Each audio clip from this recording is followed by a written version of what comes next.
C'est une saison de révélation. Amen. Que Dieu ne permette pas que tu commettes des erreurs. Amen. Que Dieu t'aide à entendre, à comprendre et à saisir. Amen. Que Dieu ne permette pas que tu ailles sur un mauvais chemin. Amen. Le Dieu de la révélation, qu'il marche avec toi. Amen. Qu'il marche avec ta famille. Amen. Qu'il marche avec ton couple. Amen. Qu'il marche avec ton travail. Amen. Tes projets, tes études. Amen. Qu'il ne te laisse pas dans un mauvais couloir. Amen. Qu'il soit le Dieu de ta révélation. Amen. Il est écrit, il est la lumière à nos pieds. Amen. La lampe sur notre sentier. Amen. Que l'esprit de la révélation marche avec toi. Amen. Que l'esprit de la révélation guide ta maison. Amen. Que l'esprit de la révélation t'oriente. Amen. Ta main droite élevée, j'ordonne que tu ne commettes pas d'erreur. Amen. Ne vis pas dans l'erreur. Amen. Ne pense pas être dans la justice Amen. alors que tu es dans l'erreur. Amen. Que l'esprit de la révélation te conduise vers la vérité. Amen. Il est écrit, il est le chemin, la vérité et la vie. Amen. Que l'esprit de la révélation, en ce mois d'octobre, qui est la prophétie de ta maison, te guide vers ta part. Amen. Si tu es sur un mauvais chemin, j'ordonne au nom de Jésus, ta main droite levée, qu'Adonai te guide vers la vérité. Amen. Si tu es sur une mauvaise bande, au nom de Jésus, la main droite levée, qu'Adonai t'oriente vers la paix. Amen. Que l'esprit de révélation enlève le trouble dans ta vie. Enlève la désunion dans ta famille. Que l'esprit de la révélation. L'esprit de la révélation. Amen. Le Saint-Esprit. Le Paraclet. Celui qui oriente et dirige. Amen. Que lui seul, en ce mois d'octobre, soit ton guide. Amen.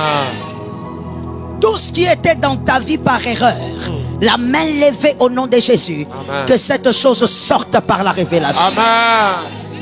Tout ce qui régnait et qui était en paix dans ta vie, alors que c'était une vaste erreur, que cela au son de ma voix, au nom de Jésus, déménage de ton existence.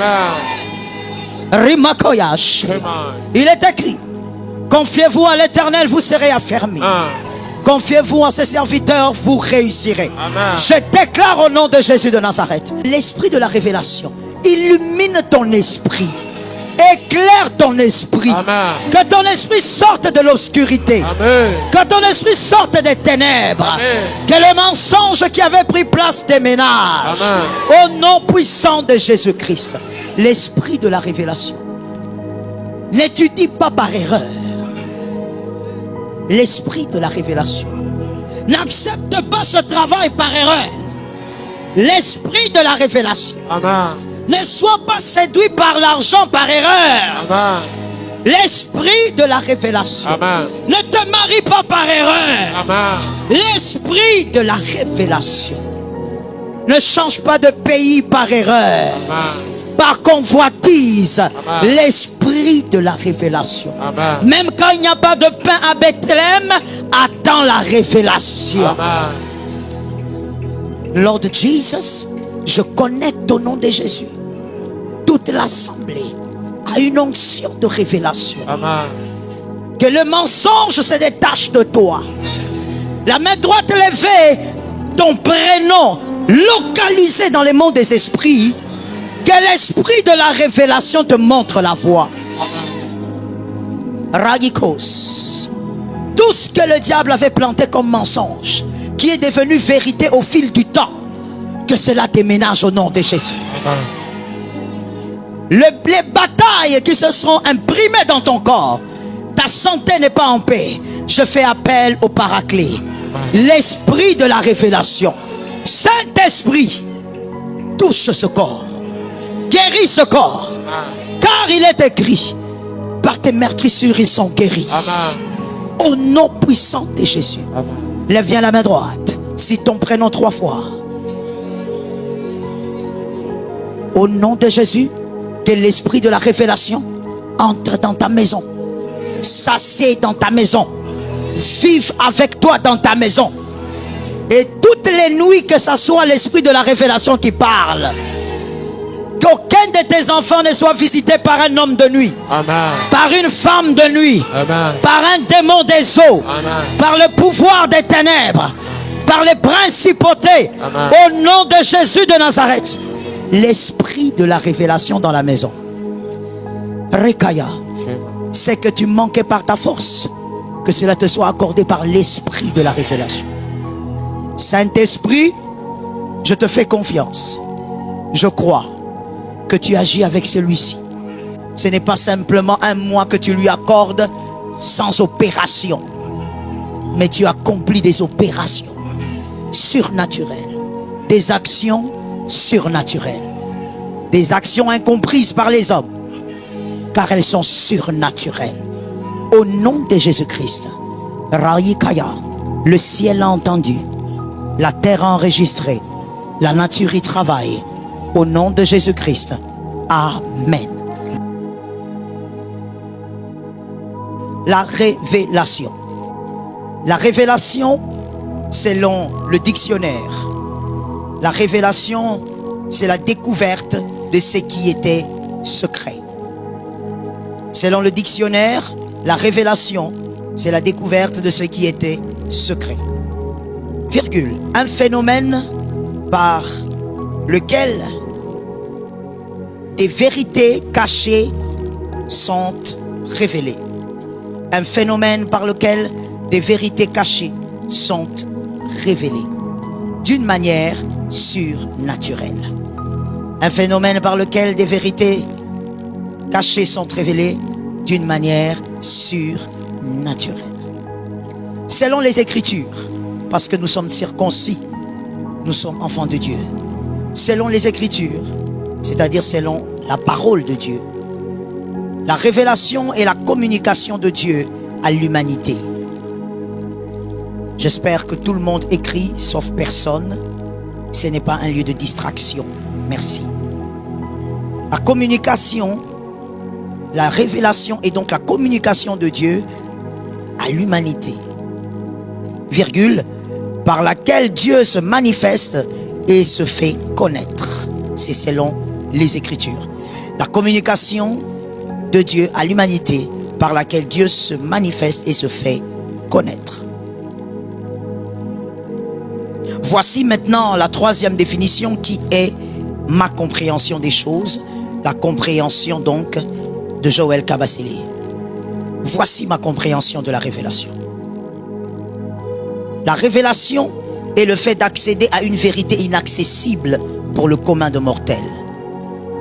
La révélation est le fait d'accéder à une vérité inaccessible pour le commun de mortels. C'est ma définition.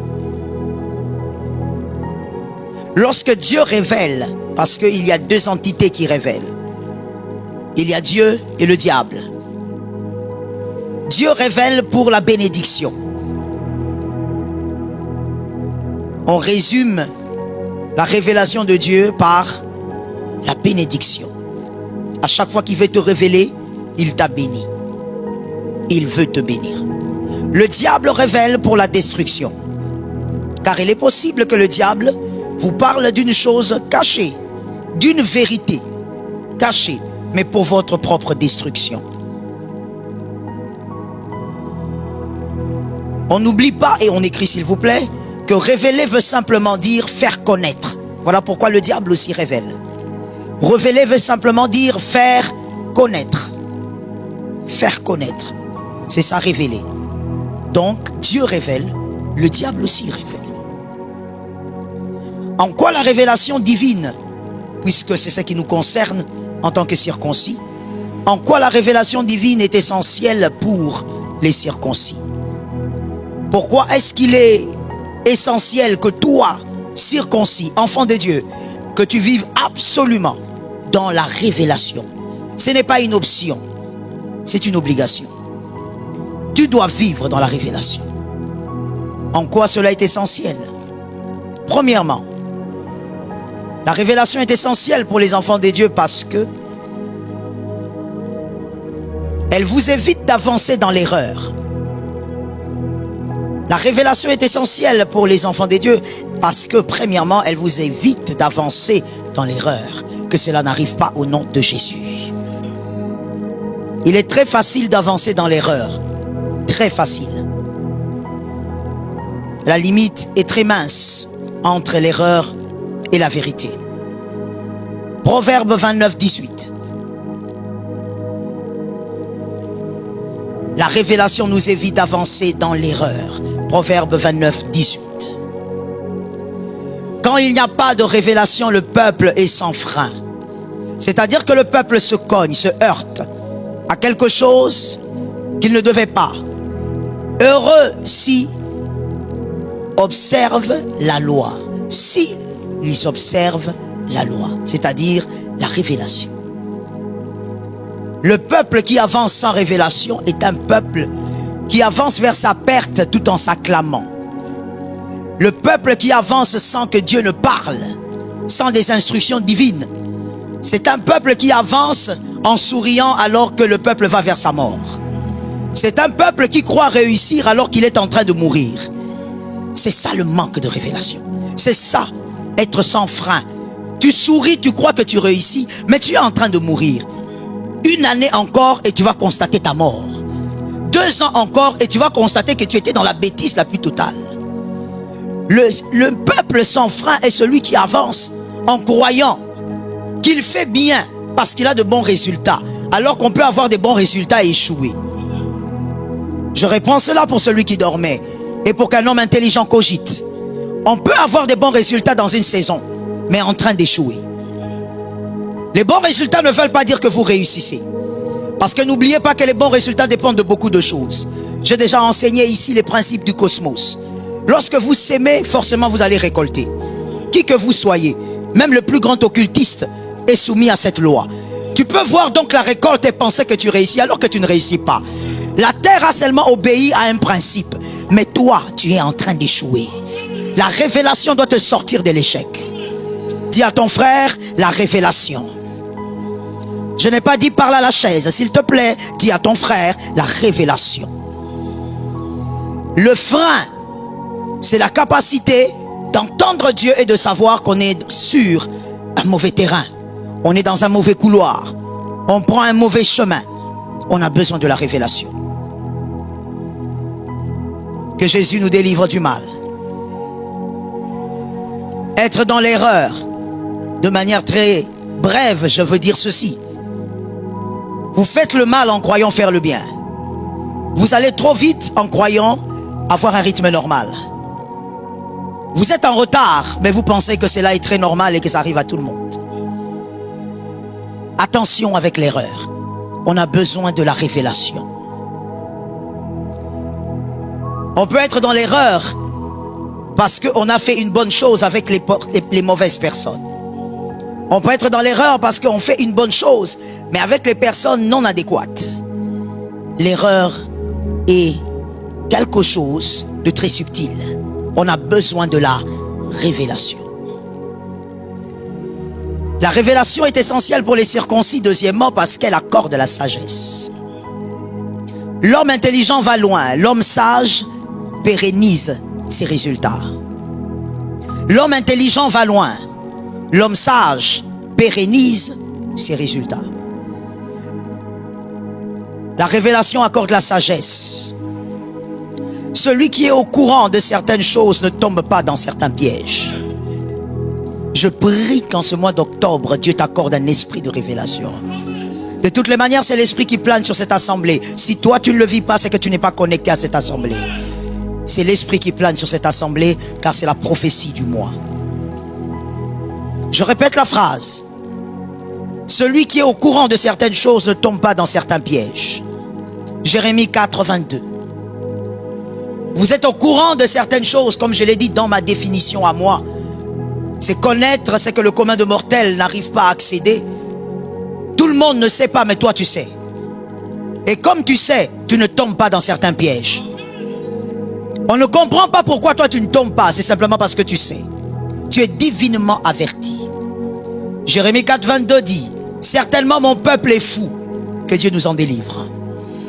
Dieu regarde le peuple d'aujourd'hui et il dit, ce peuple est fou. Il ne me connaît pas. Connaître Dieu, ce n'est pas citer le nom de Jésus. Connaître Dieu, ce n'est pas d'être dans une église depuis 20 ans. Connaître Dieu, ce n'est pas d'être pasteur, diacre ancien. Connaître Dieu, c'est la pénétration de ce qu'il est. C'est aller en profondeur avec celui que vous avez rencontré. Si vous vivez avec quelqu'un, mon père biologique me disait toujours, Joël, vivre avec quelqu'un, c'est le connaître. Si tu ne peux pas connaître quelqu'un, ne vis pas avec. Je l'ai retenu jusqu'aujourd'hui et je l'ai aussi enseigné à mes enfants. Tu ne peux pas vivre avec quelqu'un sans le connaître. Vaut mieux ne pas vivre avec. La Bible dit, il ne me connaît pas. Ce sont des enfants insensés. On parle de ce siècle. Ce peuple, ce siècle. Dépourvu d'intelligence. Oui, tu te crois intelligent, mais tu ne l'es pas. Tu penses, comme je l'ai dit toujours, qu'agencer des phrases en français te rend intelligent. Mais non. Tu es en train de tomber là où les hommes plus simples que toi ne sont pas tombés. Pourquoi tu tombes malgré tout ton français? Parce que tu n'es pas divinement averti. Tu dois être divinement averti. Ils sont habiles pour faire le mal. Oui, quand il s'agit du mal, tu as l'intelligence. L'apôtre appelle ça l'intelligence du mal. Il y a des gens comme ça. Même dans la vie, il n'est pas intelligent. Dans la sagesse, il n'est pas du tout sage. Mais dans le mal, il a l'intelligence du mal. Il fait le mal avec une si grande force, avec une finesse. Vous vous posez des questions. L'intelligence du mal existe. Et la Bible en parlait déjà à l'époque de Jérémie. Ils sont habiles pour faire le mal. Mais ils ne savent pas faire le bien. Faire le bien, ce matin en tant que circoncis, ce n'est pas ce que ton père, ta mère t'a appris. Dans les bonnes mœurs, c'est dans la bonne éducation. Faire le bien. Car tu peux faire le bien que ton père t'a appris, mais en ce temps-là, ce n'est pas le bien que Dieu veut te voir faire. Le bien de Dieu n'est pas forcément ton bien. C'est-à-dire, n'est pas la chose que toi tu appelles bonne. Tu peux dire que ceci est bien, mais est-ce que pour Dieu c'est aussi bien? L'Écriture dit, ils ne savent pas faire le bien. Ce qui m'intéresse, moi, c'est faire. C'est pas trop bien, c'est pas trop le mot bien, c'est plutôt le mot faire. L'incapacité de produire le bien. Il y a des gens qui connaissent le bien, mais qui sont incapables de produire le bien. Il écoute l'instruction de Dieu. Dieu a parlé, divinement averti, mais il est incapable d'obéir à ce qu'il a entendu. Dieu a dit, vends tout ce que tu as et va le donner à l'orphelinat. Il a entendu, mais il est incapable de faire ce que Dieu a dit.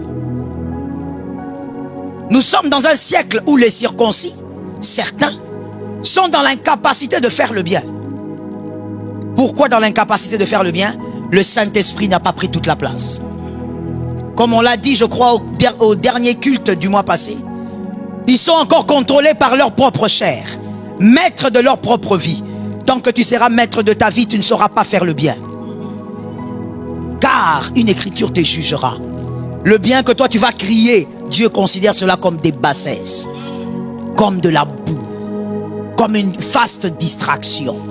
Même quand tu vas aider les veuves, le fais-tu pour elles ou pour toi? Lorsqu'on est dans l'incapacité de faire le bien, même le bien qu'on croit faire, on le fait pour soi. On ne le fait pas pour ces gens-là. Tu donnes aux orphelins, mais en réalité, ce n'est pas pour les orphelins que tu le fais. Tu le fais pour ton orgueil, incapable de faire le bien. Que la semence de la capacité à faire le bien te pénètre au nom de Jésus. Que ça soit en toi au nom de Jésus. Par la puissance de la parole de Dieu, la parole, elle est transformatrice. Qu'elle t'atteigne au nom puissant de Jésus. 3. Il est essentiel d'être révélé pour cette troisième raison. Elle vous fait gagner le temps. Juge 25. Non, Juge 7, 25. Juge 7, 25. Elle vous fait gagner le temps. Car oui, il y a plusieurs facteurs qui permettent à ce qu'un circoncis gagne le temps. Et parmi ces facteurs, il y a la révélation. Être divinement averti. Connaître les choses par le Saint-Esprit. C'est que tout le monde ne sait pas, mais toi tu l'as capté. Ainsi je dis toujours dans un culte, ne t'occupe de personne. C'est pourquoi les enfants sont à l'école du dimanche. C'est pour que eux aussi se concentrent sur leur Jésus. Et que tu te focalises sur ce que tu dois entendre. Que tu prennes la portion que tu dois recevoir. Ça te fait gagner le temps. Cette écriture, c'est l'histoire Donnez-moi juste 6. C'est l'histoire de Gédéon. Juge 6, 25. Dans la même nuit, l'Éternel dit à Gédéon, prends le jeune taureau. J'aimerais que tu m'entendes bien avec ton esprit et avec ton âme. Dans la même nuit, l'Éternel dit à Gédéon, prends le jeune taureau de ton père et un second taureau de 7 ans. Renverse l'autel de Baal qui est à ton père. Parce que le père de Gédéon, pour toi qui ne lis pas la Bible, le père de Gédéon était le prêtre de Baal. Il adorait cet esprit, ce démon qu'on appelle Baal, le descendeur de feu. C'est la signification. Et donc, il était prêtre de Baal, le père biologique de Gédéon. Il avait tout un autel qu'il avait élevé pour Baal en Israël. Et Dieu vient choisir le fils d'un homme comme ça, pour dire, voici ce que tu vas faire pour vaincre les Madians. Les Madians vous ont traumatisé depuis 7 ans. Vous êtes assujettis. Mais voici la stratégie. Tu es un vaillant héros. Tu vas vaincre. Mais tu n'iras pas vaincre seulement avec la force.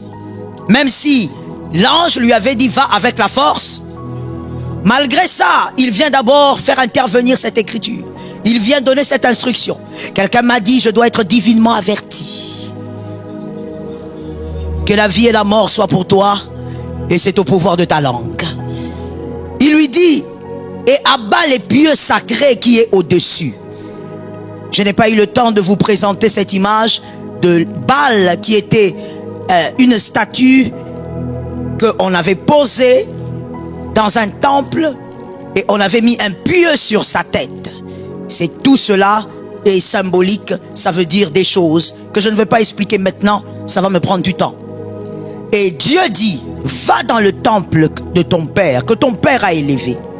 Avant d'aller vaincre, toi le vaillant héros, avant que moi l'Éternel, le Tout-Puissant, je t'accompagne dans la victoire, tu vas d'abord apporter ces offrandes et ensuite tu vas aller écrouler la statue de Baal. Et il lui dit, tu vas aller la nuit.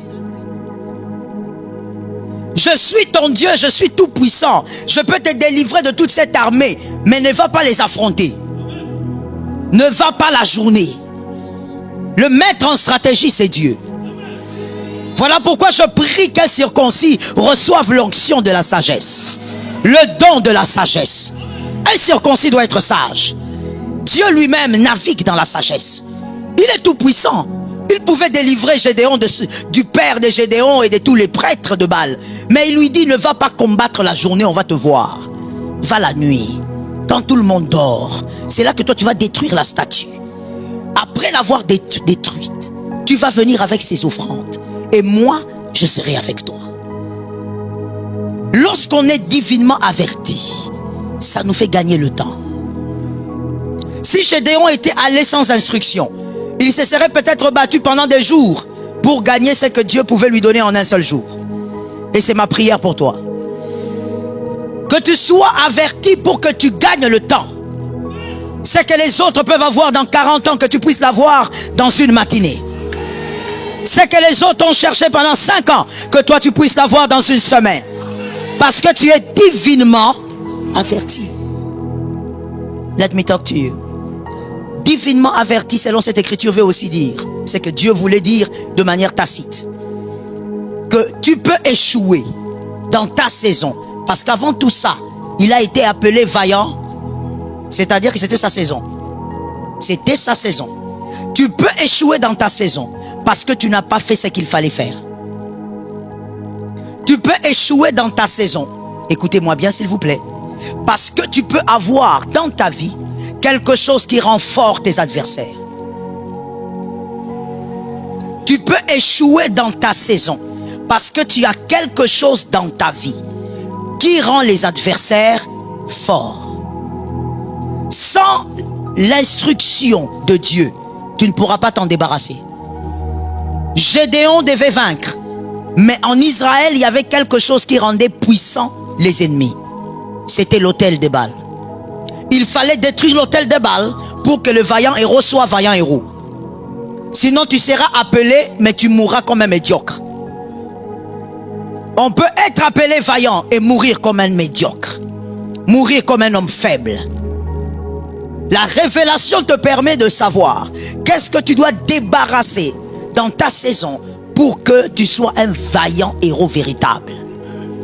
Il y a des choses que Dieu te dira. Débarrasse-toi de ça. Sépare-toi de ça pour que ta réussite soit possible. Si tu ne sais pas entendre Dieu, tu vas vivre avec Lot et la promesse d'Isaac ne va pas se fixer. Lot est ton neveu, mais à un moment donné, tu dois écouter Dieu. Il y a des bonnes séparations pour des belles victoires. La séparation n'est toujours pas quelque chose de mauvais. Il y a des bonnes séparations pour des glorieuses victoires. Lot est ton neveu, mais il doit partir. S'il part, l'Éternel te donnera exactement à quel moment il agira dans ta vie. Mais tu dois être divinement averti. Que ça ne soit pas une séparation émotionnelle, mais plutôt une révélation. Dieu doit te dire c'est le moment. Si Dieu te parle, Dieu t'a gracié. Je l'ai toujours dit. Même lorsque Dieu te dit on veut te tuer dans 2 mois, il t'a gracié. Celui qui entend Dieu a reçu la grâce. Il est donc important de comprendre, selon cette écriture, que beaucoup de gens ne passent pas par une nouvelle étape parce qu'ils n'ont pas compris qu'il fallait agir. Gédéon devait passer par une nouvelle étape, mais il n'y a pas de nouvelle étape sans action. Mais cette action doit être une action divine. Ça doit venir de Dieu. Il est le vaillant héros. Tu as reçu beaucoup de promesses. Peut-être même l'année passée, cette année. Les choses ne sont pas encore accomplies parce que tu as des choses à faire. Tu ne dois pas les faire par toi-même. Tu dois écouter l'Esprit de Dieu. Aide-moi à dire à ton âme, je dois obéir au Saint-Esprit.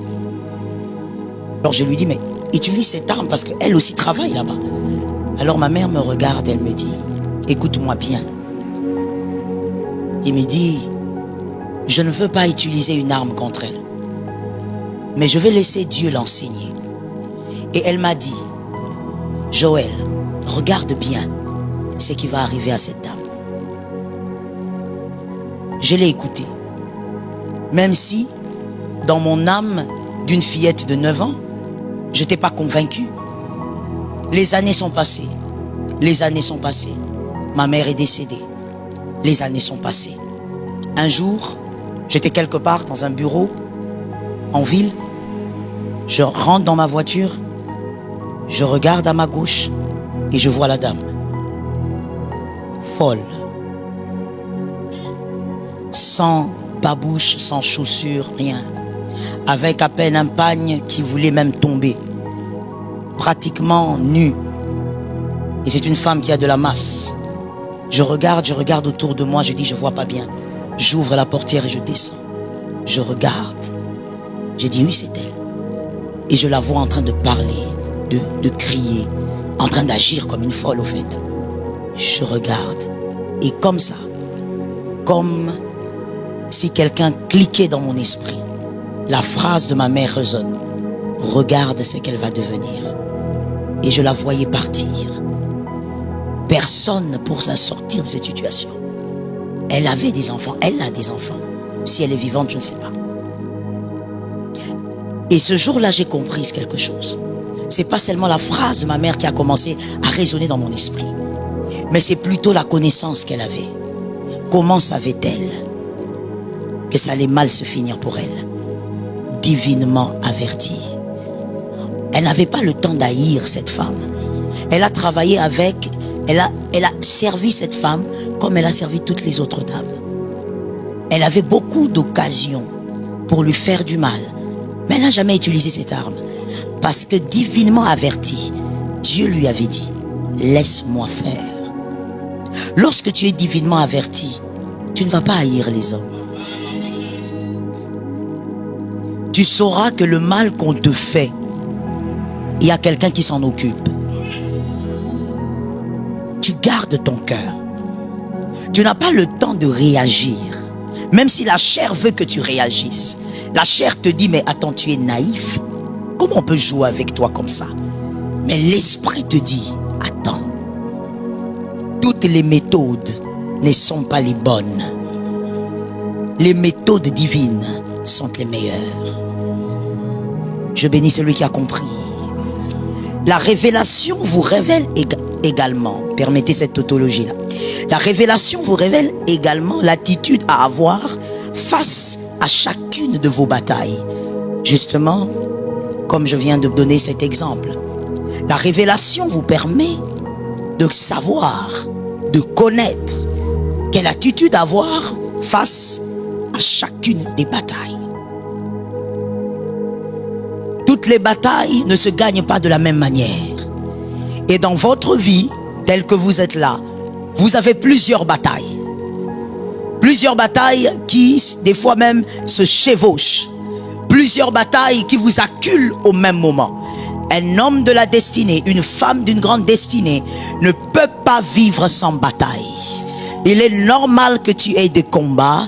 Il est normal que tu sois combattu. Être combattu n'est pas une prophétie.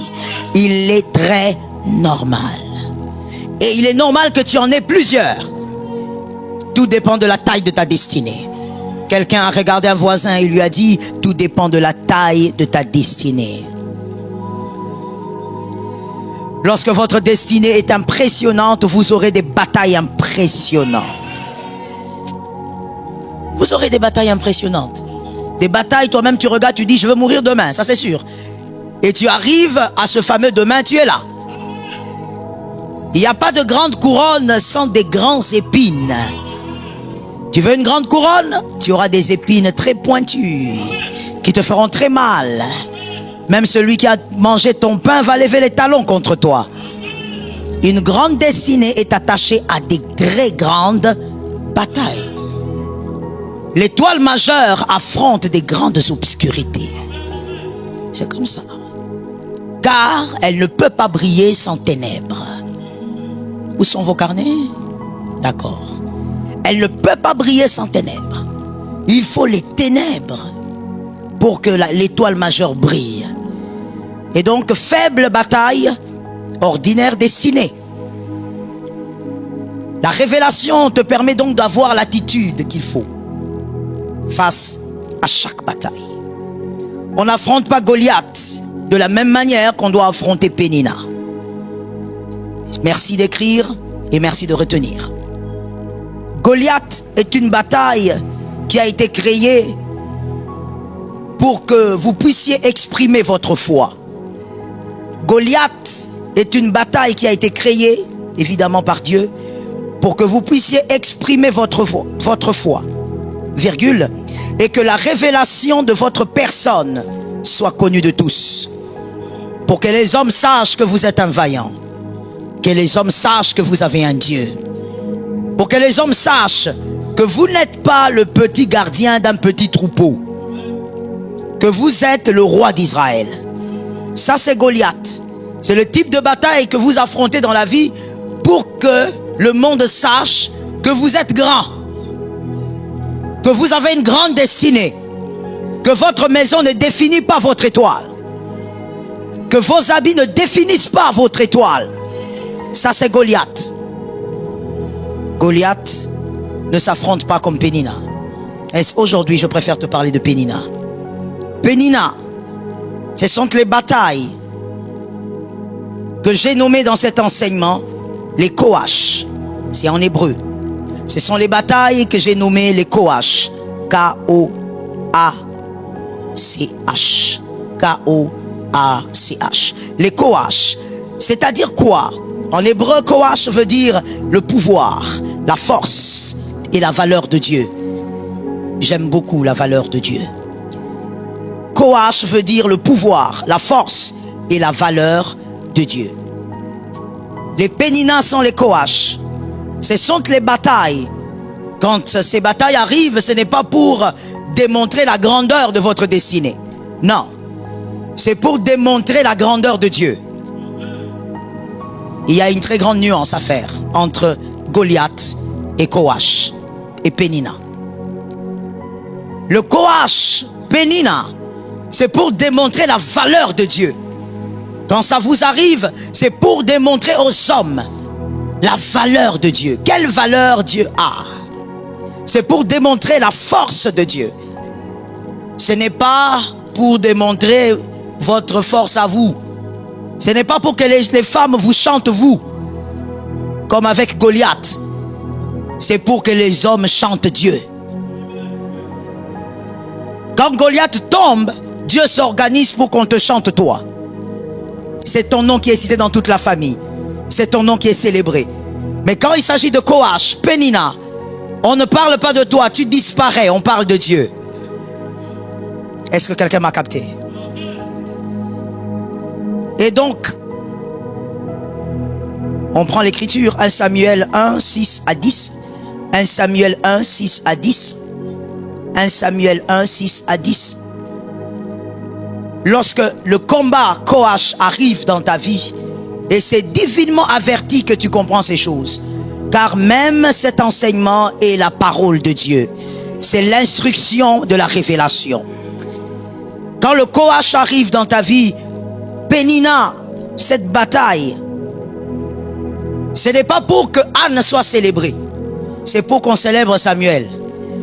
Ce n'est pas Anne qui a l'honneur, c'est Samuel qui a l'honneur.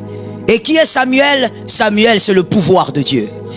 Samuel, c'est la force de Dieu. On regarde, on dit ça, c'est la force de Dieu. C'est le type de bataille qui t'arrive pour que les hommes constatent que Dieu, il est Dieu multidimensionnel. Ce n'est pas toi qui seras célébré. C'est le type de victoire quand ça tombe sur toi. On cherche ton Dieu. On cherche ton église. On ne te cherche pas toi. On n'a pas besoin de savoir ce qu'il y a eu. On te demande qui est ton Dieu. Est-ce que vous avez vu la nuance entre Goliath et Pénina? Goliath, c'est pour toi. Pénina, c'est pas pour toi. C'est pour Dieu. C'est pour qu'on sache que Dieu a d'autres types de valeurs que le monde.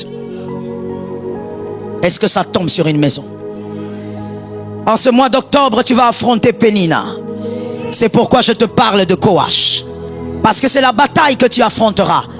Mais tu dois être divinement averti pour avoir les armes qu'il faut et vaincre au nom puissant de Jésus.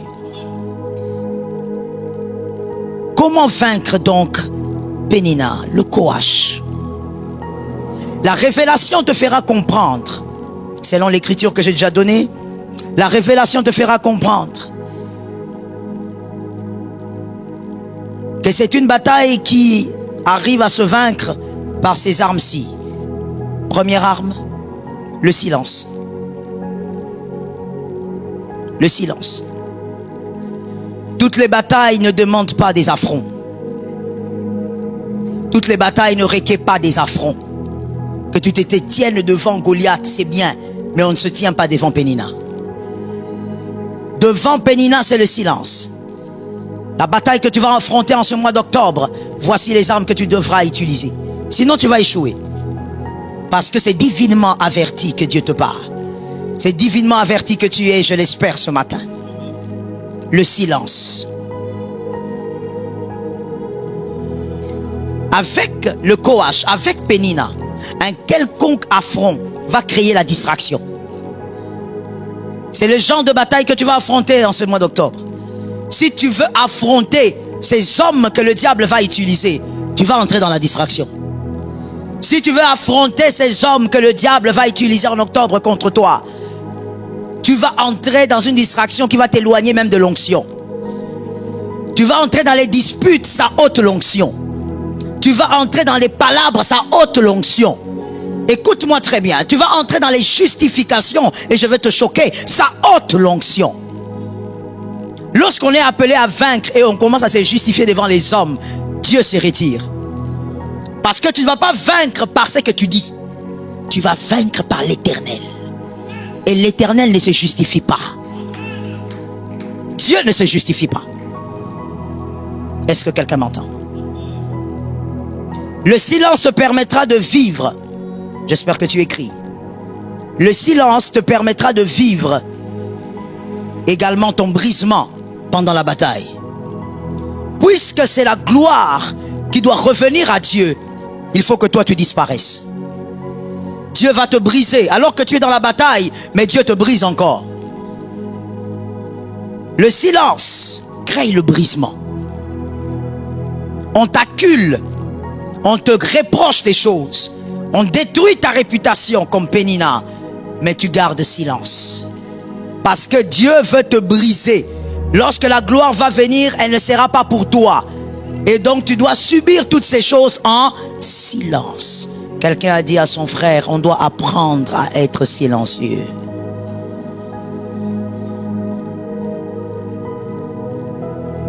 Ça te brise. Oui, ma soeur, je sais que c'est pas facile, mais c'est possible avec l'onction. Sans ça, tu ne pourras pas vaincre cette bataille. C'est comme ça que plusieurs reviennent pendant 5 ans avec les mêmes batailles. Tu changes dans 5 ans, tu as vu 7 pasteurs, mais avec le même sujet. C'est quel Dieu là qui te garde comme ça, avec le même sujet, sans te donner une instruction divine? Le problème donc, c'est ta manière de faire les choses pendant la bataille.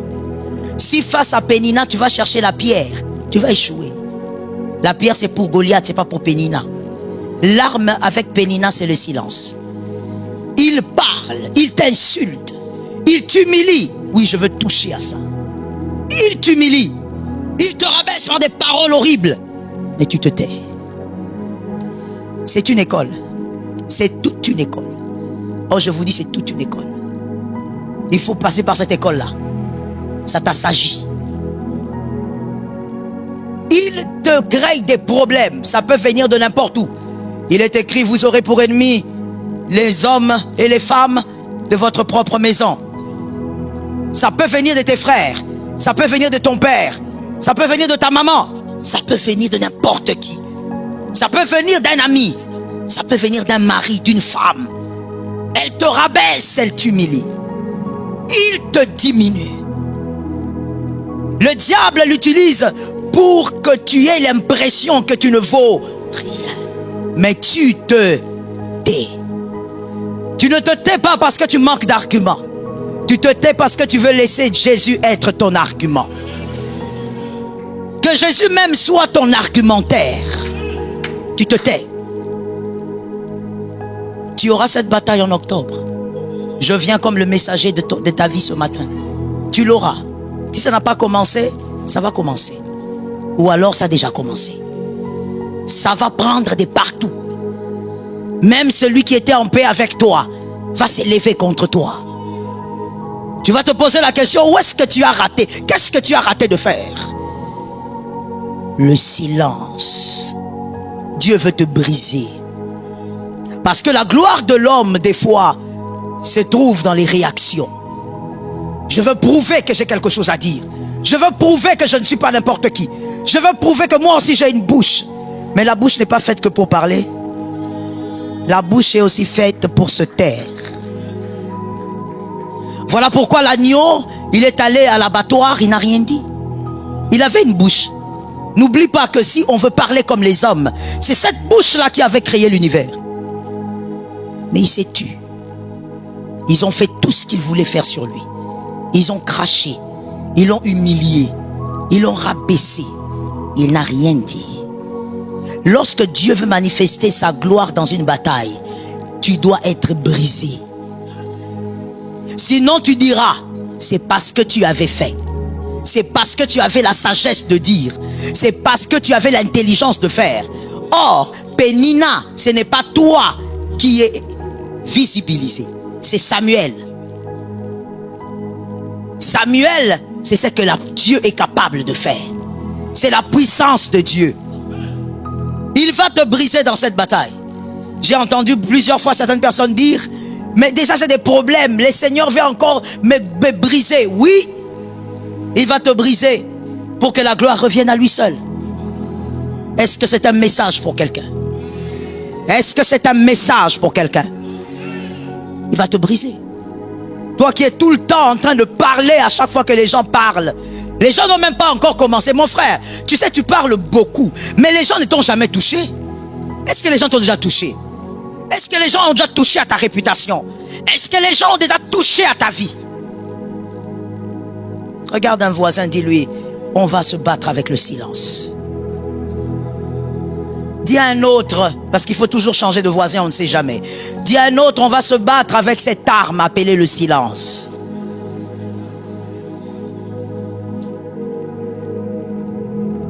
Dans un monde bizarre comme aujourd'hui, où le monde entier est devenu un petit village, à cause du réseau, des réseaux.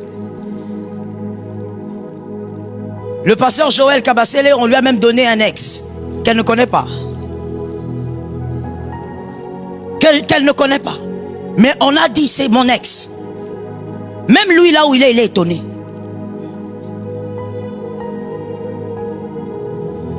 Toute bataille n'arrive pas à la victoire par les mots. Le silence, c'est une école. Tu te tais. Avoir raison ne veut pas dire parler. Surtout vous qui êtes mariés. Vous croyez, quand vous êtes mariés, vous croyez que le diable va vous combattre où? Il va vous combattre au travail? Pas toujours. Il va faire ce qu'il a fait en Éden. Il va venir dans le couple. Faut pas oublier ça. Il a horreur du mariage. Il déteste tout ce que Dieu a institué. Il faut apprendre aussi dans le mariage parce que c'est là aussi il y a une très grande bataille. On a du mal à se taire. Des fois, il faut apprendre à se taire. On a raison. Ça ne veut pas dire qu'on ignore qu'on a raison. Il y a des gens comme ça qui pensent que quand on se tait, c'est qu'on ignore qu'on a raison. On sait qu'on a raison.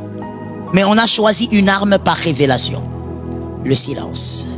Vous savez, lorsque vous êtes attaqué par Pénina et que vous gardez silence, Pénina va finir par manquer d'arguments.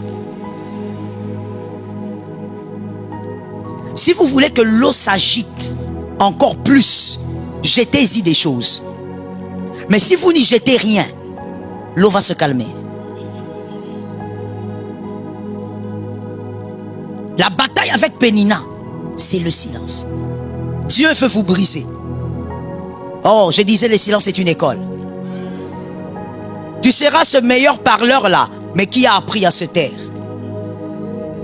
On te jette des pierres par des personnes que toi tu peux enseigner. Mais tu te tais. Localise-moi quelqu'un, dis-lui, Dieu va te briser.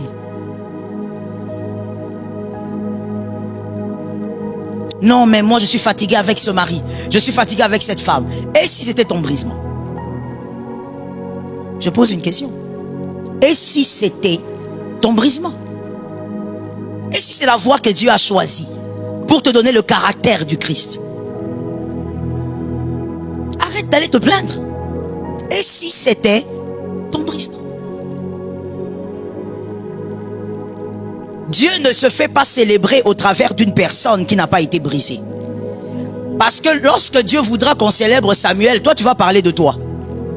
Toi tu seras là en train de dire, hey, vous savez, hein, j'ai attendu pendant des années. On ne parle pas de toi. Dieu ne veut pas te célébrer toi. Dieu veut célébrer Samuel. Sa puissance et son pouvoir. Mais quand tu n'es pas brisé, tu vas vouloir qu'on te voie toi. Qu'on te célèbre toi. Voilà pourquoi il y a des gens, oh mon Dieu, est-ce que je peux parler au Congolais? Est-ce que je peux parler au Quinois? Je n'ai pas entendu, est-ce que je peux parler au Quinois? Il y a des Quinois, parce que je crois qu'il y a d'autres qui ne sont pas comme ça. Il y a des Quinois, lorsque il n'est pas honoré, juste un peu, c'est pendant des mois qu'il va parler de cette erreur-là. J'étais arrivé, on ne m'a pas salué avec respect. Monsieur, comment on vous salue avec respect? Ça se passe comment? Qu'est-ce qu'on doit faire? On doit dormir à terre? Qu'est-ce qu'on doit faire? Non, j'étais là, moi je suis quand même pasteur, on m'a pareil. Qu'est-ce que tu veux? Pasteur veut dire berger. Tu es l'esclave de Jésus. Tu veux quoi? Non, je n'ai pas été honoré. Quel honneur tu veux? Si les hommes t'honorent et que Dieu ne t'honore pas, ça n'a aucun sens. C'est de la bourse, de la bêtise, c'est n'importe quoi. Qu'est-ce que Dieu lui pense de toi? Pourquoi tu cherches l'honneur des hommes? Tu sais pas que les hommes sont changeants? D'ailleurs, changeant, je suis allé loin. L'homme peut t'honorer en face et donner le dos, te détruire. À la minute. N'as-tu pas grandi? Il y a seulement l'âge qui a évolué, mais tu es resté à un niveau. Jusqu'à cet âge, tu penses vraiment que c'est que l'être humain peut te présenter comme honneur. C'est toujours sincère. Non.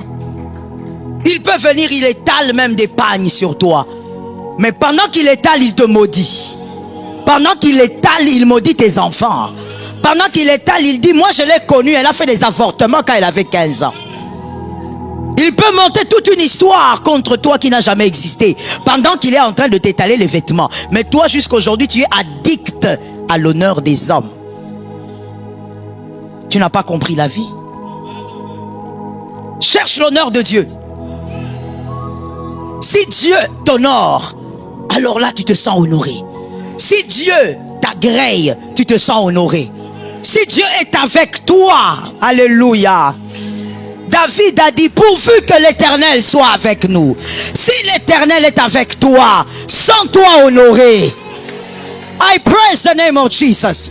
Si l'Éternel est avec toi, même si les hommes grands de ce monde veulent te clouer, l'Éternel t'en sortira. Que l'Éternel soit seulement avec toi. You need Jesus. You don't need human beings. You need Jesus. Jusqu'aujourd'hui, oh non, pourquoi il ne m'a pas vu? Moi, quand je marche, j'aime qu'on me laisse l'espace. Qu'est-ce que tu racontes? Qu'est-ce que tu racontes? On a vu des gardes du corps s'élever contre les personnes qu'il gardait. Il a été tué par son propre garde du corps. On a vu ça dans l'histoire de l'humanité. Toi, tu racontes quoi? Quelqu'un qui est avec toi, qui soi-disant doit veiller sur toi. Il te voit manger, habiller. Mais c'est celui-là qui te met le poison. Toi, maintenant, tu parles de quoi? Ne sais-tu pas qu'un homme peut être à 0 mètre de toi, mais il prie pour que tu meurs. Il médite pour que tu chutes. J'ai toujours dit, et monsieur, j'en suis convaincu à 1000%. La proximité ne vient rien dire. Non, moi je suis avec elle depuis 40 ans. Je t'ai déjà dit, ne dis pas ça. Le jour où j'apprends que tu as dit ça en mon nom, tu auras des problèmes. Ne me cite pas, fais tes choses. Oh, je suis avec le pasteur Joël, moi comme je suis là, vous venez d'arriver. J'ai dit.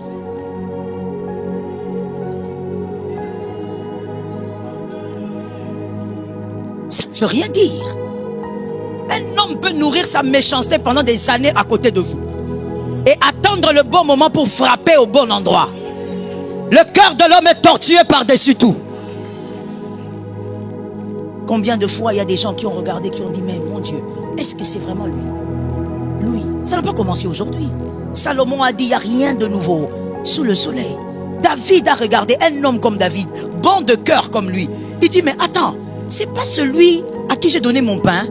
Aujourd'hui, il lève le talon contre moi. Mais oui, ça n'a pas commencé aujourd'hui.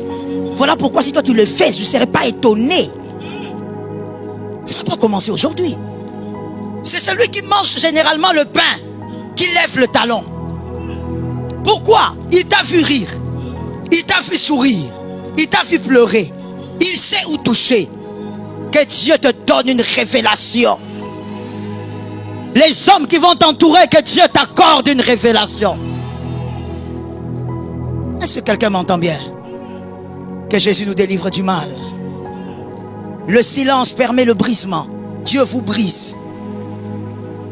Mais ça ne veut pas dire que vous êtes naïf. Ça ne veut pas dire que vous êtes inconsciente. Oh non, non, non. Dieu vous brise pour que la gloire lui revienne à lui seul. Le silence vous permettra aussi d'aller vous exprimer abondamment auprès de celui qui mérite de vous écouter. Parce que quand tu gardes silence, tu ne dois pas garder silence et mourir en toi-même. Tu ne dois pas garder silence et déprimer. Tu ne dois pas garder silence et accumuler les douleurs, les souffrances. Non, tu dois aller quelque part. Matthieu 11, 28. Tu dois aller quelque part. Quand tu y vas, tu es libéré. Matthieu 11, 28. Venez à moi, vous tous qui êtes fatigués. Est-ce qu'il y a quelqu'un qui est fatigué des batailles? Yes, épuisé des batailles. fatigué et chargé. Chargé par les problèmes de la vie. Chargé par les responsabilités. Je vous donnerai du repos. Jésus est le seul qui peut donner le repos. Pendant la bataille avec Pénina, avec le Koach, tu gardes silence devant tes adversaires, mais va pleurer ailleurs. Va pleurer auprès de Jésus. Pleure là-bas. Fais couler les larmes là-bas. Parle là-bas. Même pendant 3 heures, parle. Dis-lui, regarde Pénina, ça va pas. C'est trop. Je n'en peux plus. Avant de sortir de cette présence-là, Jésus va te restaurer. Je le disais à la Cité Verte, je te le dis aussi. Il est écrit, comme tu le sais très bien, l'Éternel est mon berger. Je ne manquerai de rien. Il me fait reposer dans les verts pâturages. Il restaure mon âme. Il me conduit dans le sentier de la justice à cause. Il restaure. Je l'avais dit et je te le dis. On ne peut pas restaurer une chose qui n'a pas été endommagée. David, un grand prophète, il sait ce qu'il dit. Il dit, il restaure mon âme. Quand moi je marche là, il restaure mon âme. Il est mon berger, il restaure mon âme. David est en train de nous dire ceci. J'ai été plusieurs fois écrasé, mais il m'a restauré à chaque fois. À chaque saison, j'ai eu des batailles, mais c'est lui qui m'a restauré. À chaque saison, j'ai eu des saisons où j'ai rencontré Pénina. Je devais me taire. J'ai été brisé, mais je suis allé vers lui. Il m'a restauré. Adonai est celui qui restaure. Marvin, vous allez chanter une chanson de la restauration, ok? Il m'a restauré. Il restaure mon âme veut dire, j'ai affronté plusieurs portes. On m'a donné beaucoup de coups. Dans la vie, j'ai accumulé. Mais à chaque fois, j'ai été restauré. Conséquence, je n'ai jamais avancé avec des blessures. J'ai avancé en étant guéri. Je garde silence devant Pénina, mais je ne suis pas dans la dépression. Je garde silence, mais je ne porte pas tout le fardeau sur moi. Je garde silence, mais je ne manque pas de sommeil parce que je suis en train de ressasser comment on m'a brimé. Non. Après m'avoir brimé, je vais vers lui. Il restaure mon âme. Les paroles qu'un homme ne dit pas, lui va te le dire. And you know what? Pour que tu sentes vraiment l'amour de Dieu remplacer l'amour des hommes, il faut que tu aimes Dieu plus que les hommes. Sinon, tout ce que je t'ai dit sera théorique. Et des fois, même quand je parle, toi-même tu t'étonnes, tu dis, mais maman, moi quand j'ai mal, même quand je prie, j'ai toujours mal. Mais justement, parce que tu n'es pas encore au niveau d'aimer Dieu plus que les hommes. Le jour où tu vas atteindre ce niveau, quand Dieu te parle, à ce que les hommes disent ne compte plus. Ça ne compte plus. Même quand les hommes te disent, ils entrent dans ta présence, Dieu te dit, tu es tout pour moi. Tu sors de là, tu es comme un buffle. Quand les hommes t'écrasent, tu gardes silence. Mais ne meurs pas, tu risques d'être déprimé en 2025. Regarde un voisin, une voisine, dis-lui, fuis la dépression. N'accumule pas en restant là. Va déposer ça. C'est lourd. Dis à Jésus, Jésus, mon mari m'a blessé. Ma femme m'a blessé. Je ne pensais pas épouser une femme qui m'humilie comme ça. Jésus, au travail, je suis blessé. Je n'ai rien volé, mais c'est moi qu'on accuse. Parle à Jésus. Il va te décharger. Comme David, tu vas évoluer et tu guéris. Tu changes d'étape, tu es déjà guéri. Que Dieu ne fasse pas avec toi ce qu'il a fait avec Joseph. Je répète. Que Dieu ne fasse pas avec toi ce qu'il a fait avec Joseph. Que Dieu ne t'introduise pas quelque part pendant plus de 16 ans seulement pour guérir ton cœur. Guéris vite. Le Saint-Esprit va t'aider à guérir. Ainsi, je veux que quelqu'un lève sa main droite et dise avec moi, avec beaucoup d'humilité, dit avec moi, je refuse cette phrase. Je ne t'ai pas entendu, je refuse cette phrase. Voilà, maintenant on va dire la phrase. Garde ta main. Voici la phrase qu'on va répéter.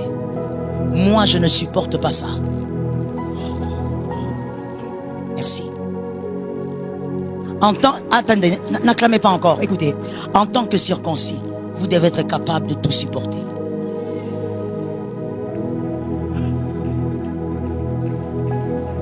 Mon frère, si tu ne supportes pas tout, Dieu va te garder dans la vallée. Tu n'es pas candidat au sommet. Dieu ne montera jamais avec toi. Tu dois être capable. Non, quand un homme arrive à ces niveaux, c'est fini. C'est ce que tu crois? La vie est plus que ça. Il y a d'autres réalités dans la vie, maman. Grandis maintenant. Tu es entré dans la saison des adultes. Maintenant, il faut grandir. Là, dans la vie, il y a plus que ça. Non, moi, quand une femme fait ça, c'est fini. C'est fini. Mon frère, tu vas changer de femme pour aller épouser une sorcière. Tu vas épouser une femme qui fera 5 enfants, ça sera pas tes enfants. Fais attention. Ce genre de langage-là, mon frère, ça semble intelligent, mais excuse-moi. Vraiment, tu m'excuses jusqu'à 1000 niveaux. Excuse-moi de te dire que c'est simplement de la sottise. Il n'y a rien d'intelligent dedans. Non, moi, quand quelqu'un fait ça, ça veut dire que je suis arrivé au niveau de non-retour. Dieu va s'organiser pour que tu arrives au niveau des retours. I will tell you, l'expérience de la vie. Si avec cette personne-là, tu dis ça, même si c'est un ami, tu dis ça, tu prends des décisions, et c'est bon, tu fais ce que tu veux faire. Dieu, à moins que tu sois païen, à moins que tu n'aies jamais donné ta vie à Jésus. Mais si tu es enfant de Dieu, Dieu va s'organiser. Même après 10 ans, tu rencontreras un autre ami. Il te fera la même chose et tu vas supporter. Ce que tu ne supportes pas aujourd'hui, si c'est ton école, ça te rattrapera. Même après 20 ans. C'est pas Dieu qui perd, c'est toi qui perds. Parce que au lieu d'avancer, tu vas recommencer le cours.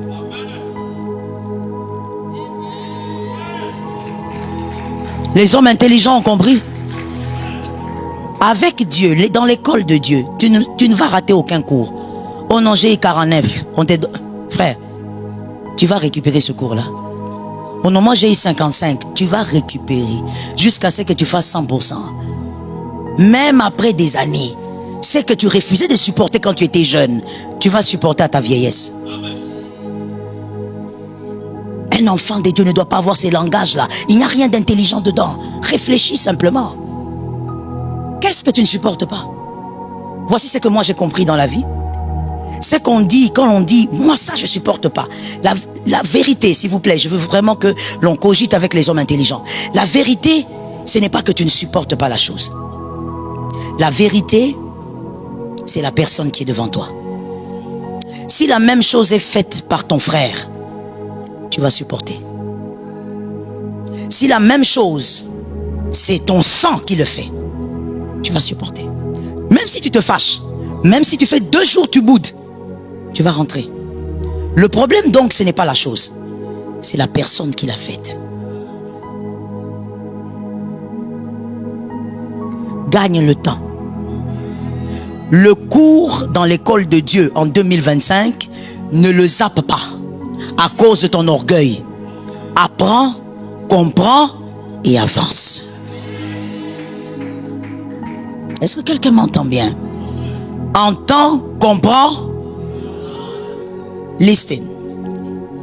Il y a un missionnaire à l'époque. Il était dans l'église adventiste. Certains adventistes, s'ils vont suivre, ils vont se rappeler de ça. Moi, j'avais peut-être 11 ans. Je sais plus, quelque chose comme ça. C'était un missionnaire américain. Il était venu faire le travail de la mission, envoyé par la communauté. Et lorsqu'il est arrivé au terme de sa mission, il a décidé d'aller se détendre un peu dans un pays avec sa famille de 4 enfants. Ils étaient tout petits. Hein. Je crois qu'à l'époque, le cadet avait peut-être 8 ans. Je ne sais plus trop bien. Mais en tout cas, ils étaient à 4. Alors, on a payé les billets. Évidemment, c'est la communauté qui paye le billet et tout ça. Ils sont allés dans un certain pays, se détendre un peu, prendre des vacances, parce qu'il était venu travailler ici au Congo. Pendant qu'il prenait ses vacances avec sa famille, un jour, ils se sont dit, on va à la plage. Ah oui, on va à la plage. L'enfant était très content. Ils sont allés à la plage. Et on ne sait plus ce qui s'est passé, parce que l'explication n'était même pas claire. Ce jour-là, il a perdu tous ses enfants. Ce jour-là, sa femme aussi a noyé. Le même jour, il a perdu toute sa famille. Dans la communauté, ça commençait à être des appels. Vous savez, à l'époque, il n'y avait pas les téléphones comme ça, donc c'était compliqué. La communauté était triste. On était vraiment en deuil et tout. Et lui, sans force, il décide de rentrer chez lui, aux États-Unis. Quand il rentre, il est tombé dans une dépression pratiquement sévère. Certains pasteurs sont allés le voir. Comme mon père était le représentant légal à l'époque de la communauté, il est allé en premier le voir, consoler tout ça. Et pendant que mon père et certains pasteurs étaient avec lui, il dit: le Seigneur m'a dit cette nuit, je dois rester seul. Vous tous, rentrez. Pour ceux qui viennent de l'Afrique, prenez même des hôtels, mais je dois rentrer seul, je dois rester seul. Et les autres pasteurs ont obéi quand c'est l'instruction divine, n'est-ce pas? Quand Dieu parle, personne ne discute. Il est resté seul, il est entré en prière, il s'est enfermé, il a prié toute la nuit. Et plus tard, voici ce qu'il va raconter. Cette nuit-là, le Christ vient dans sa chambre. Il pleurait abondamment. Il disait qu'il n'avait même pas la force de prier. Il ne faisait que pleurer. Il voit le Christ venir dans sa chambre et le Seigneur lui dit, l'appelait par son prénom. Par exemple, Jacques. Qu'est-ce qu'il y a? Il dit, qu'est-ce qu'il y a? J'ai perdu ma femme, mes enfants le même jour, comme ça, dans une détente. Tu me demandes qu'est-ce qu'il y a? Il lui dit, tu sais pourquoi j'ai tout pris? Parce que tu les as aimés plus que moi. Je ne t'ai pas envoyé sur terre pour aimer ta femme ou tes enfants plus que moi. Je t'ai envoyé pour gagner les âmes. Maintenant, tu vas gagner les âmes. Et le Christ est parti. C'est une histoire authentique. Si tu connais un adventiste qui a fait des années dedans, va poser la question. Et c'est comme ça que cet homme fait partie des hommes qui ont beaucoup écrit, même dans la communauté. Il a écrit beaucoup de livres. Il a fait encore plusieurs pays après ça. Et ce qui est extraordinaire, parce que quand j'ai donné le livre de Matthieu, je crois qu'il y a des gens qui n'ont pas compris. Surtout quand vous êtes loin de Dieu, que vous n'êtes qu'un dimanchard, vous ne comprenez pas certaines choses. Que vraiment quand on va vers Dieu, il nous décharge. Après cette révélation, cet homme n'est plus resté le même. La tristesse est partie. Il a commencé à servir Dieu en désordre et en ordre. Jusqu'à sa mort. Il ne s'est plus jamais remarié. Il est mort comme ça. Il a servi Dieu. Il a écrit beaucoup de livres. Beaucoup. Ça ne s'est pas passé à l'époque de Moïse. Ça s'est passé au 21e siècle ici. Dans notre ère. Jésus qui dit, c'est parce que toi, tu as aimé ce que je t'ai donné plus que moi. Non, mais on croyait que c'était les démons qui avaient pris la famille. Non. Jésus n'est pas un plaisantin. Le Christ n'est pas un passe-temps. C'est pas parce que chacun a son église, voilà, les autres sont catholiques, les autres sont ceci, bon, moi aussi, je dois. Non, non, non. Le Christ, c'est vraiment une réalité sérieuse. Que Jésus t'aide. Le silence.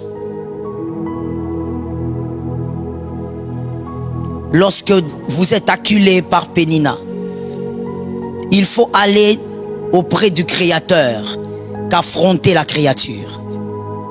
Il faut apprendre à le faire. Allez parler au Créateur au lieu d'affronter la créature. Tout ne s'affronte pas. Il y a des batailles où quand tu veux affronter, Pénina a l'air faible, mais si tu l'affrontes, tu vas perdre. Alors qu'elle a l'air fragile, elle a l'air faible. Tout ne s'affronte pas. Le silence dans la bataille te permettra d'écouter plus Dieu que les hommes. Tu vas beaucoup écouter Dieu, mon frère. Garde seulement silence, tu verras. Tu vas commencer à écouter Dieu que tu n'arrivais pas à écouter avant. À des moments, tu pries, tu dis, mais pourquoi Dieu ne me parle pas? Il te parle beaucoup. Seulement toi aussi, tu parles beaucoup.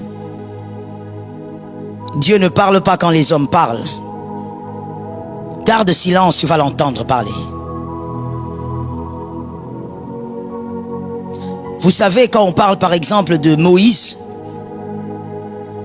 en Égypte, lorsqu'on doit délivrer le peuple d'Israël, On a besoin de qui en réalité? Pour ceux qui ont bien lu cette histoire et qui ont bien fait l'école du dimanche. On a besoin de Moïse ou du bâton de Moïse? On a besoin de qui? De Moïse ou du bâton de Moïse? Je n'entends pas les lecteurs de la Bible ou ceux qui ont bien fait l'écodime. Moïse ou son bâton? Moïse ou son bâton? Moïse ou son bâton? D'accord, on a besoin du bâton. Ce n'est pas Moïse qui impressionne le pharaon. Il était là devant, là, il a parlé. Le pharaon a dit, ben oui, et puis, il n'y a rien, personne ne partira d'ici. C'est pas le Moïse qui impressionne, c'est le bâton.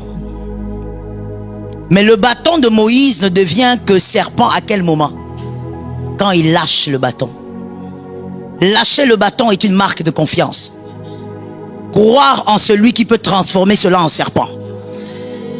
Tu vas pleurer auprès de Jésus devant la bataille, tu gardes silence. C'est une marque de confiance. Fais confiance en Dieu. Tu es là les mains levées à l'église. Oh, je te fais confiance. Tu chantes toutes les chansons du confiance. En sortant d'ici, si tu es la première, on écoute ta voix. Comme si tu avais un mégaphone. Non, moi j'aime pas qu'on joue avec moi. Mais qui aime qu'on joue avec lui? Seulement, il y a la voix de la sagesse. La confiance.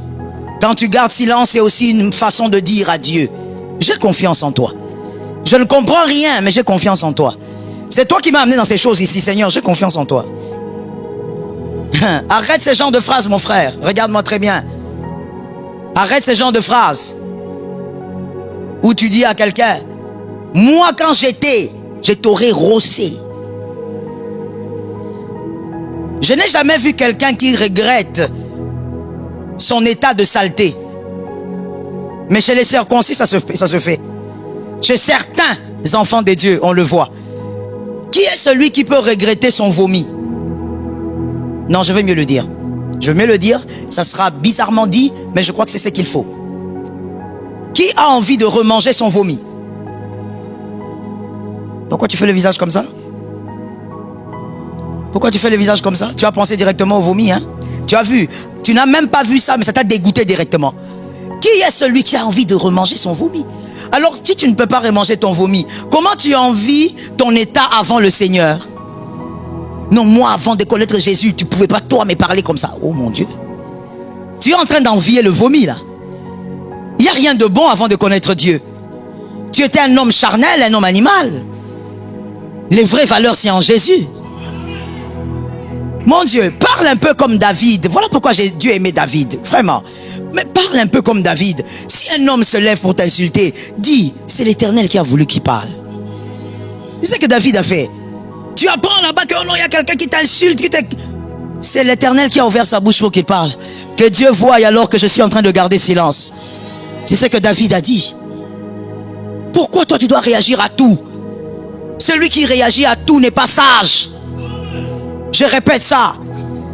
La réaction à tout est un manque de sagesse. Est un signe de manque. Je répète ça parce que je sais qu'il y a quelqu'un qui est triste et même irrité dans son cœur parce qu'il a un problème de sagesse. La réaction face à tout est un manque. Tu peux te taire aussi. Il se lève, il parle, il t'insulte. Et s'il t'insulte, ça fait quoi? Ah ben je te réchoque, ça fait quoi? C'est attaché à ta chemise, même pas à ta veste. Et surtout pas à ta peau.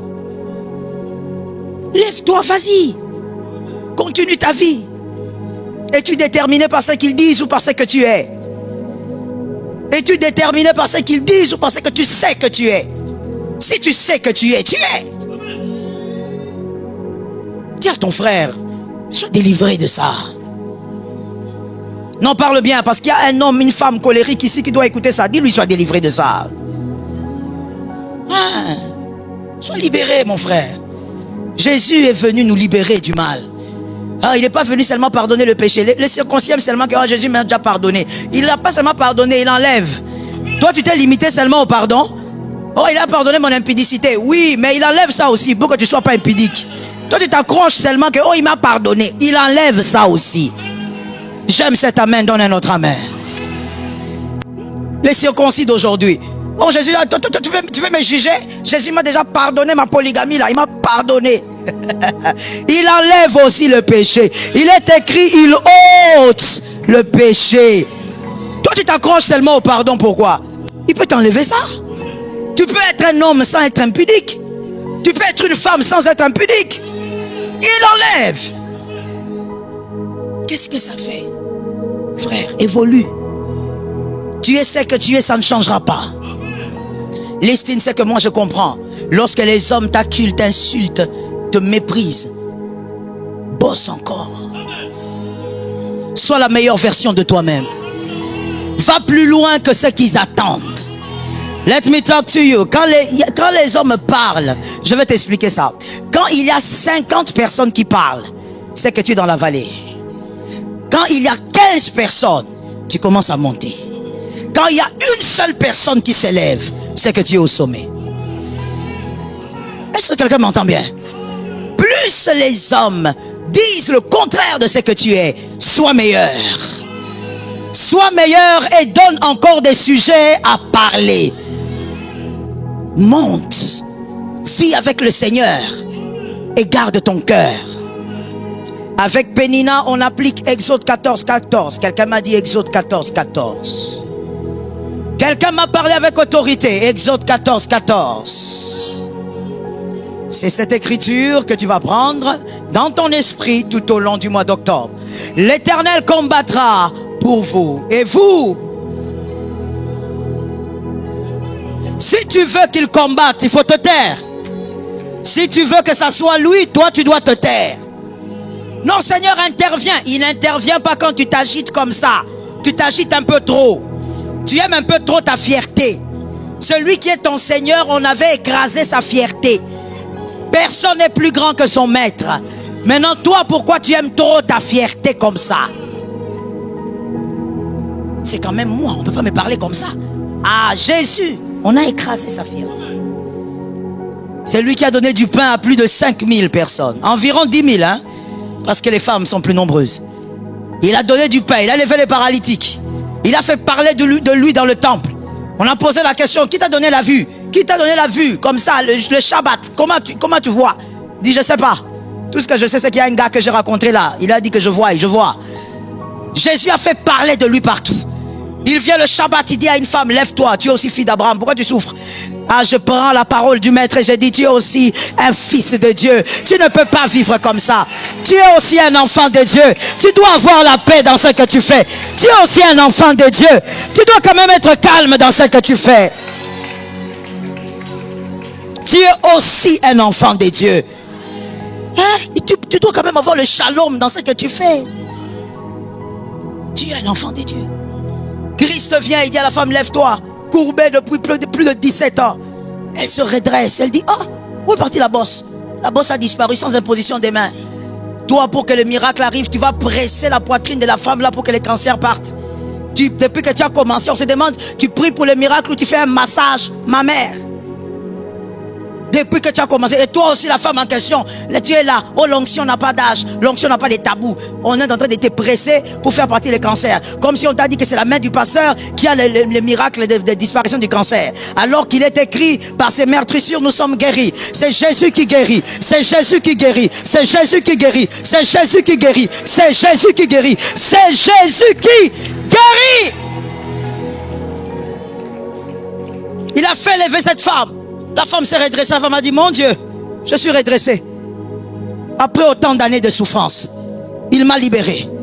Il a fait parler de lui en ordre et en désordre. Mais le jour où il devait maintenant faire sa part de ça, se donner en sacrifice, il s'est tué. On a pris sa fierté, il s'est tué. Il savait que ce qu'on prend aujourd'hui, je récupère le double. Car il est écrit, à cause de cela, il lui a été donné un nom au-dessus de tout nom. À cause de l'obéissance jusqu'à la croix, il lui a été donné. Il y a toujours une récompense quand tu obéis à l'instruction. Quand tu obéis à l'instruction, tu obéis à la révélation divine, le silence dont le Seigneur te parle ce matin, tu auras une récompense. Tôt ou tard, Dieu te donnera le double de ce que tu as perdu. Il a reçu le nom au-dessus de tout nom. Aujourd'hui, aucun démon ne peut se tenir debout quand on invoque le nom de Jésus. Aujourd'hui, aucun démon, qu'il soit le roi de la mer, qu'il ait des couronnes, je ne sais comment, quand c'est le nom de Jésus qui est cité, la calebasse familiale qui est dans les eaux se brise par l'onction de Dieu. Même si on avait pris ton nom, on a mis sur un arbre et on a dit voilà, que ça reste sur l'arbre. Autant son nom est sur cet arbre, autant il va échouer. Quand tu cites le nom de Jésus, le nom disparaît de ce piège. Mais il est clair pourquoi il a reçu ce nom. Parce qu'il est allé à la mort en se soumettant. Il a accepté qu'on lui arrache toute sa fierté. La vie chrétienne n'est pas facile. Elle est très possible avec le Saint-Esprit. Gardez silence, il combattra. Merci. En ce mois d'octobre, il combattra. Ce n'est pas une bataille où tu dois commencer à envoyer le feu. Stop it, please. Ce n'est pas une bataille où tu dois commencer à déclarer au nom de Jésus, j'arrache, je récupère. Non. C'est une bataille où tu dois garder silence. Laisse le Seigneur faire son travail, il fait mieux que toi. Tu as l'impression que c'est long, mais c'est justement ça le brisement. Il prend son temps, pas parce qu'il est faible, pas parce qu'il ne peut pas faire ça maintenant, mais il doit te briser. Et tu as besoin du temps pour être brisé. Voilà. Tu dois être le modèle de tes enfants. Il faut que ton fils te regarde et dise, je veux être un enfant de Dieu à cause de ma mère. Je veux être un chrétien à cause de ma mère. Est-ce que monsieur, ton fils peut être fier de toi en tant que chrétien? Est-ce qu'il peut envier être chrétien à cause de toi? Ça doit arriver. Et pour ça, tu dois accepter le brisement. Donne ta fierté à Jésus. Puisque je ne peux pas dire, vends ta fierté. La fierté ne doit pas se vendre. Donne ta fierté à Jésus. Dis à Jésus, dans ces dossiers-là, vraiment, ce que je vis, c'est incroyable. Mais je prends ma fierté, je te la donne. C'est entre tes mains, j'ai confiance. Parce que ce que je vis, je n'aurais jamais cru que je pourrais vivre ça. Tu donnes à Jésus et tu comptes sur Dieu. Gardez. Qui combattra? Ça tombe sur ta maison. Garde silence, il combattra pour ta famille. Il combattra dans tes études. Finissons avec cette écriture que j'aime beaucoup. Apocalypse 19, 6. Ça nous donne la paix, ça nous rassure. Apocalypse 19, 6. Nous gardons silence et nous prenons toute notre espérance. Nous déposons notre espérance sur sa cuisse. Oui, nous déposons notre espérance où? Sur sa cuisse. Tu as du mal à le dire? Tu peux le dire. Nous déposons notre espérance sur sa cuisse. Parce que là, nous avons notre paix. Et j'entendis comme une voix d'une foule nombreuse. Vous êtes où? Vous m'avez donné quoi, s'il vous plaît? Apocalypse. Donnez-moi le 5. Jésus est un grand roi. Et une voix sortit du trône disant, louez notre Dieu. Vous tous, c'est... Si tu es serviteur de Dieu, tu es concerné par cette écriture. Localise-moi quelqu'un, pose-lui la question, es-tu serviteur de Dieu? Si tu es serviteur de Dieu, tu es concerné par ça. Il parle à ses serviteurs. Vous savez pourquoi? Le serviteur obéit. Le serviteur n'est pas là pour douter, pour dire non, j'ai l'impression qu'on m'a abandonné. Un serviteur a confiance en son maître. Vous qui le craignez, petit, est-ce que je peux parler à quelqu'un? Je dis à quelqu'un, crains Dieu. Je dis à quelqu'un, crains encore. Je dis à quelqu'un que la crainte de Dieu soit ta vie. Non, je n'entends pas, surtout là derrière et dehors, je vais entendre. Je dis à quelqu'un, crains Dieu. Je dis encore à quelqu'un, crains Dieu. Tu dois craindre Dieu. Pourquoi? Parce que la vie de Dieu est une vie de crainte. Là où il n'y a pas la crainte de Dieu, il n'y a pas le miracle. Là où il n'y a pas la crainte de Dieu, il n'y a pas la révélation. Dieu parle là où il est craint. Est-ce que quelqu'un m'a entendu? Donnez-moi la suite maintenant. Donnez-moi le 6 s'il vous plaît. Soyez un peu rapide, sinon je vais lire dans ma Bible. Et j'entendis comme une voix d'une foule nombreuse, comme un bruit des grosses eaux, et comme un bruit des forts tonnerres, disant: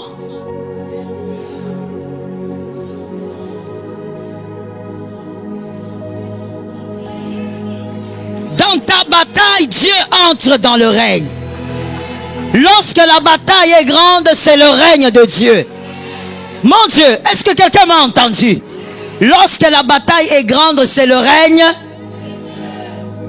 Voilà pourquoi devant le feu, Shadrach, Meshach et Abednego, Dieu n'a pas dit n'entrez pas. Entrez dans le feu et qu'on sache que je suis votre Dieu. Ça tombe sur toi au nom de Jésus. Ça sera fort, mais on saura que tu es un Dieu. Ça sera dur, mais on saura que tu es un Dieu. Ça sera même insupportable, mais Jésus sera ton support. On saura que tu as un Dieu parce que ça sera difficile. Il sera le Dieu de tes batailles. Garde silence qu'on sache que Dieu parle mieux que toi. Localise-moi 3 personnes, dis-leur: tu gardes silence, Dieu parle mieux que toi. Parle à 3 personnes.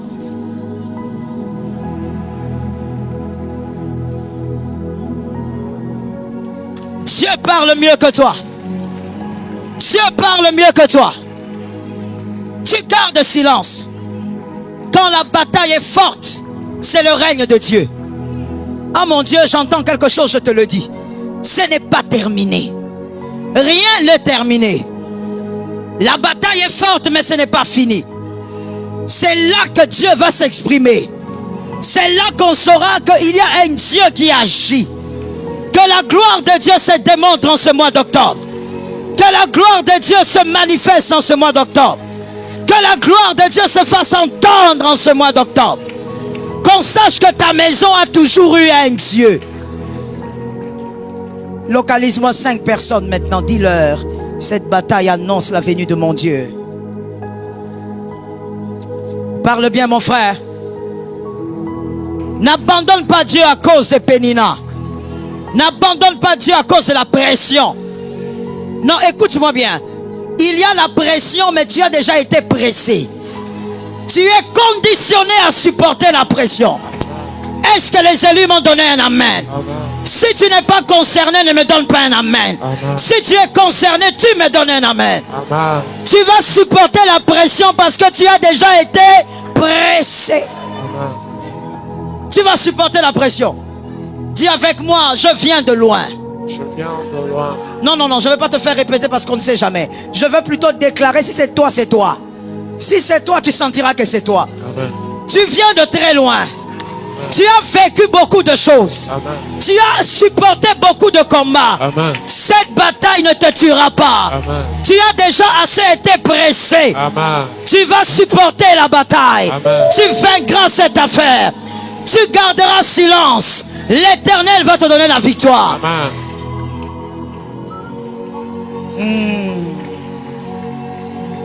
Tu viens de très loin. Tu viens de très loin. Si tu devais mourir, tu serais déjà mort. Les concernés sont de quel côté? Les concernés sont de quel côté? Ah. Il y a ceux qui dans la salle connaissent seulement le Dieu bonbon. Le Dieu gentil, le Dieu mignon, le Dieu de l'écodim. Hein, le Dieu là qui est gentil, là qui est mignon, bonbon. Mais il y a d'autres qui connaissent aussi le Dieu qui est comme un feu. Il te prend, il te met dans le feu. Et il t'annonce. Écoute mon frère. La plupart des batailles que moi j'ai eues, surtout sur les réseaux, Dieu m'en a parlé, souvent il m'a parlé 3 jours avant. Et très souvent j'étais seul. Il me disait: Joël, quelque chose arrive. Prépare-toi. Ça sera très fort, mais je serai avec toi. Il m'a toujours averti. Ça veut dire lui-même, il te met dans le feu. Et il sait que tu ne vas pas mourir dedans. Tu as été préparé pour supporter ce feu. Je dis à quelqu'un: tu viens de très loin. Tu ne mourras pas là. Pénina ne te tuera pas. Ça marchera, tu as déjà été pressé. Samuel est en train d'arriver. Samuel est en train d'arriver. Je dis Samuel est en train d'arriver. Ce n'est pas une parole pour toi.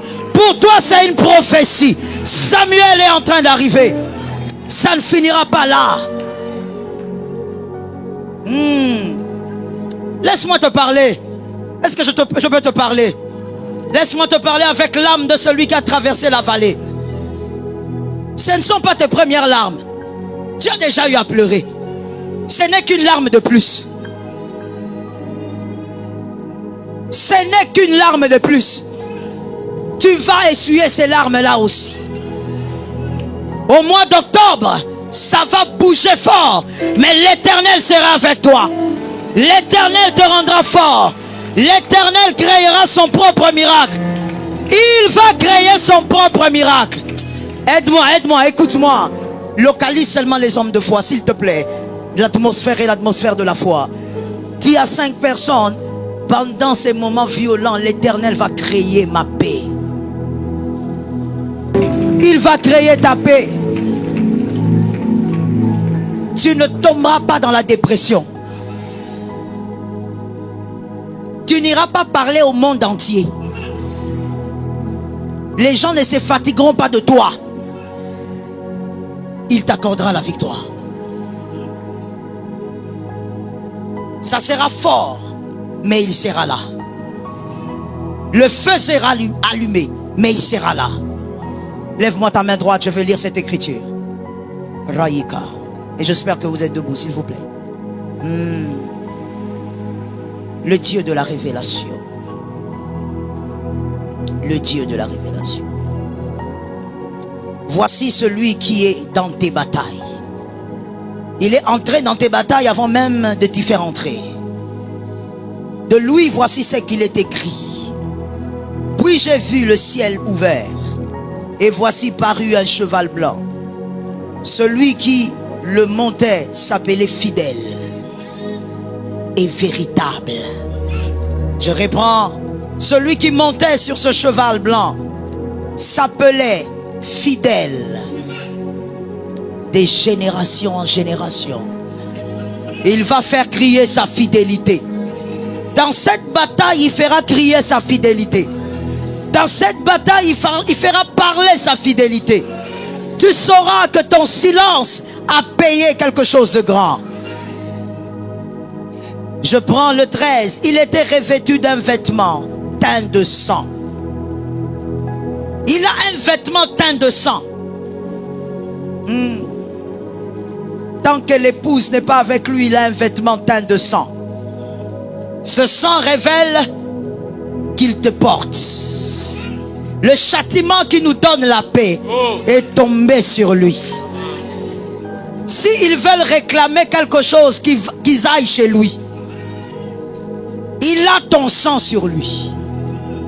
S'ils veulent réclamer quoi que ce soit, qu'ils aillent chez lui. Tu n'es pas concerné par l'esprit de réclamation. Il est revêtu de sang. Shabaya. Marayaba. Son nom. La Bible donne son nom. Son nom est la parole de Dieu. Son nom est la parole de Dieu. Son nom est la parole de Dieu. Et il est écrit dans sa parole que votre cœur ne se trouble point. Croyez en Dieu et croyez en lui. Il y a plusieurs demeures dans la maison de son Père. Si cela n'y était pas, il vous l'aurait dit. Il va vous préparer une place. Et lorsqu'il sera allé et qu'il reviendra, qu'il aura préparé une place, il reviendra vous prendre. Afin que là où il est, vous y soyez aussi. Ta main droite levée, je prophétise. Cette bataille ne va pas t'achever. Aujourd'hui, c'est moi qui parle sur ta vie. Cette bataille ne va pas te terminer. Tu ne perdras pas même un morceau de ta foi. Cette bataille ne va pas te monstrifier. Ah, tu as beaucoup été humilié, mais ton cœur ne doit pas être monstrifié. Cette bataille ne va pas te déformer. Tu es enfant de Dieu. Donne-moi un amen. Donne-moi un amen. Cette bataille ne doit pas te déformer. Cette bataille ne doit pas t'avilir. Cette bataille ne doit pas détruire les valeurs du royaume. Cette bataille ne doit pas arracher la grâce que tu as en toi. Tu es ce que tu es par la grâce de Dieu. Tu es ce que tu es par la grâce de Dieu. Tu es une étoile majeure. Tu es une étoile brillante. Tu impacteras selon la volonté de Dieu. Rien ne changera dans ta vie. Tu seras humilié, mais rien ne changera. Tu seras rabaissé, mais rien ne changera. Tu seras diminué, mais rien ne changera. Je déclare et prophétise. Cette bataille ne te détruira pas. Le Dieu de grandes victoires, je prie au nom de Jésus que tu accordes à celui-ci la force d'affronter, la force de garder silence. Dans l'humiliation, la force de se taire. Dans l'humiliation, la force de ne rien dire. Saint-Esprit, attache l'âme à celui-ci, à cette instruction divine. Que cette instruction reste sur toi et que le serpent ne te blague pas avec ta vie. Que le serpent ne te manipule pas. Qu'il ne parle pas à ton oreille. Que le serpent ne vienne pas réveiller l'orgueil en toi. Que le serpent ne te manipule pas. Au nom de Jésus. Mois d'octobre.